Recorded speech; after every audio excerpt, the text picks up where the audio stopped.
Hello friends, గోధుమ రవ్వతో రొట్టె అనే రెసిపీతో మీ ముందుకు వచ్చాను. దానికి కావాల్సింది ఒక కప్పు గోధుమ రవ్వ. దాన్ని శుభ్రంగా కడిగేసుకొని మళ్ళీ ఒక కప్పు నీరుతో నానబెట్టి 30 నిమిషాలు ఉంచాలి. తర్వాత దాన్ని పిండేసి దానిలో హాఫ్ కప్ తురిమిన క్యారెట్, తురిమిన ఆనపకాయ, తురిమిన బ్రోకలి, తురిమిన క్యాబేజీ, కొత్తిమీర, సరిపడ పచ్చిమిర్చి, తురిమిన అల్లం, జీలకర్ర, సాల్ట్, బియ్యపిండి హాఫ్ కప్పు ఇవన్నీ వేసి బాగా మిక్స్ చేయాలి. తర్వాత దానికి సరిపడే కొంచెము మనకి నీళ్ళు కలిపి దాన్ని ఒక 15 మినిట్స్ నానబెట్టి ఉంచుకోవాలి.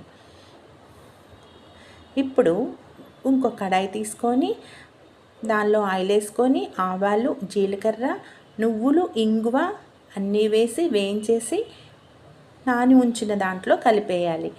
కలిపేసుకొని ఒక తవ్వ పెట్టుకొని దానిలో కొంచెం ఆయిల్ వేసుకొని ఈ గరిటతో అదంతా స్ప్రెడ్ చేసుకోవాలి పల్చగా.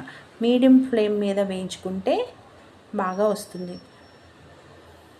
ఒకవైపు వేగిన తర్వాత ఒక స్పూను నెయ్యి వేసి మళ్ళీ తిప్పి పక్కన వేయించుకొని తీసుకోవాలి. డైట్ ఇష్టపడే వాళ్ళు, వెజిటబుల్స్ ఎక్కువ తినని వాళ్ళు ఈ గోధుమ రవ్వలో ఇలా చేసుకొని తింటే చాలా బాగుంటుంది. ఇది ఎంతో ఆరోగ్యకరమైనది, రుచికరమైనది.